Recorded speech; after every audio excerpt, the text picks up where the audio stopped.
শুভেচ্ছা, লাল গোলাপ শুভেচ্ছা, লাল গোলাপ শুভেচ্ছা। মুন্নাভাইয়ের পরিষদ,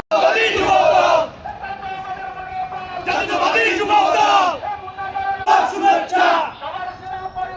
মুন্নাভাইয়ের পরিষদ, সবার সেরা পরিষদ।